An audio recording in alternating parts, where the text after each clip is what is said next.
और अब बेरोजगारों के साथ मजाक करती सियासत से खबरदार करते हैं। खबर मध्य प्रदेश से है। सरकार के पोर्टल पर 30 लाख बेरोजगार रजिस्टर्ड हैं, लेकिन अगर आपने मध्य प्रदेश सरकार से पूछा कि बताइए कि कितने बेरोजगार हैं, तो जवाब मिलेगा एक भी नहीं, क्योंकि सरकार ने बेरोजगार का नाम बदलकर आकांक्षी युवा कर दिया। मध्य प्रदेश में अब तक मुस्लिम गांवों और इलाकों का नाम बदला जाता रहा। रेलवे स्टेशन का नाम बदला गया। मध्य प्रदेश में कुलपति को कुलगुरु कहने का नियम चला। नायब तहसीलदार को नायाब तहसीलदार कहने का फरमान निकला। लेकिन अब तो सचमुच मध्य प्रदेश में गजब हो गया। बेरोजगारी एक झटके में दूर हो गई, क्योंकि बेरोजगारों को अब सरकार ने बेरोजगार कहना बंद करके आकांक्षी युवा बना दिया है।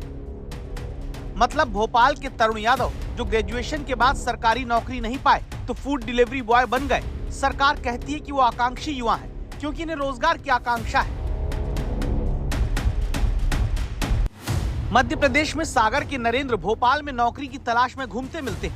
आंखों में उम्मीद ये लेकर कि बड़ा शहर है तो बड़े सपने भी पूरे होंगे। अंदाजा नहीं है कि सरकारी नौकरी मध्य प्रदेश में दूर की कौड़ी हो चुकी है। फिलहाल ये भी आकांक्षी युवा के तौर पर सरकार की तरफ से अपनी आकांक्षा के लिए परेशान दिखते हैं। बस परेशान है मैं, क्या कह रहे हैं। कहाँ जॉब ढूंढना अभी मैं भोपाल आए थे, इंदौर भी गए थे एक टाइम। अब प्राइवेट सेक्टर में ही देख रहे हैं जॉब। कॉल सेंटर वगैरह में सैलरी नहीं मिल रही, 8-10 हज़ार रुपये मिल रहा है, उसमें क्या होगा? कुछ नहीं होगा, बस यही है और क्या। फिलहाल मध्य प्रदेश में नरेंद्र और तरुण जैसे 30 लाख नौजवान ऐसे हैं जिन्हें सरकार बेरोजगार नहीं कहती, आकांक्षी युवा कहती है। कैसे का सबूत विधानसभा में पूछे गए सवाल और जवाब में है, जहां कांग्रेस के विधायक प्रताप ग्रेवाल ने पूछा कि कौशल विकास मंत्री ये बताएं, जनवरी 2025 में रजिस्टर्ड बेरोजगारों की संख्या कितनी है।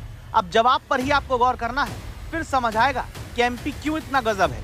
मंत्री जी कहते हैं कि एमपी रोजगार पोर्टल पर पंजीकृत बेरोजगारों की संख्या नहीं रखी जाती।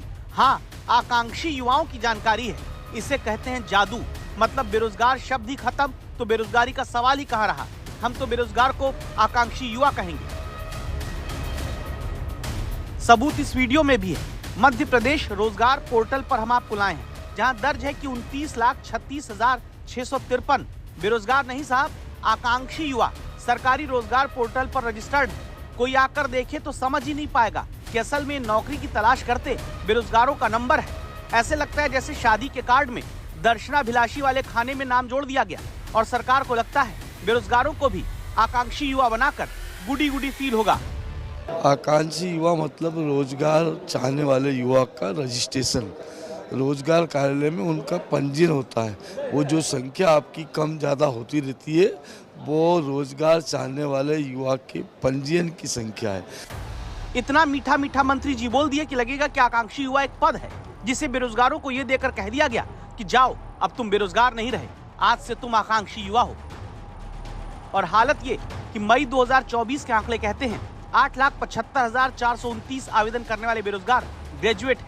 पोस्ट ग्रेजुएट 1,49,917 बेरोजगार हैं जिन्होंने आवेदन नौकरी के लिए किया। बेरोजगार इंजीनियर भी हैं जिनकी संख्या 1,22,532 है और वो आवेदन नौकरी के लिए करते हैं। मेडिकल फील्ड से 7,070, 12वीं पास 6 लाख से ज्यादा, ओबीसी वर्ग के 10 लाख से ज्यादा लोग बेरोजगार हैं जो नौकरी के लिए आवेदन सरकार के पोर्टल पर करते हैं। 4,68,000 दलित वर्ग के, 4 लाख से अधिक एसटी वर्ग के लोग बेरोजगार हैं। सरकार नाम बदल रही है। रोज बेरोजगार को अब आकांक्षी योजना बता रहे हो, आकांक्षी बता रहे हो। भाई युवा बेरोजगार है, उसको नौकरी की आवश्यकता है। मध्य प्रदेश में सरकार काहे ये नाम बदलो और बेरोजगारी खत्म वाला खेल खेल रही है, इसकी वजह भी हमने तलाशी। मध्य प्रदेश में कई भर्ती परीक्षा लंबे समय से नहीं हुई है। सब इंस्पेक्टर की भर्ती परीक्षा 2017 से नहीं हुई, 8 साल बीत रहे हैं। सूबेदार भर्ती 2017 से नहीं निकली। लेखपाल उप आकांक्षक भर्ती 2018 से नहीं आई। महिला पर्यवेक्षक 2017 से नहीं हुई। अब 2025 में वैकेंसी निकली। सोचिए, जब भर्तियां ही लटकी रहेंगी और बेरोजगार बढ़ते रहेंगे तो फिर सरकार क्या करेगी? यही करेगी जो मध्य प्रदेश में किया है कि जाओ, हम तुम्हें बेरोजगार ही नहीं कहते, आकांक्षी युवा कहते हैं, तुम भी क्या याद करोगे। भोपाल से अमृतांशी जोशी के साथ आज तक ब्यूरो।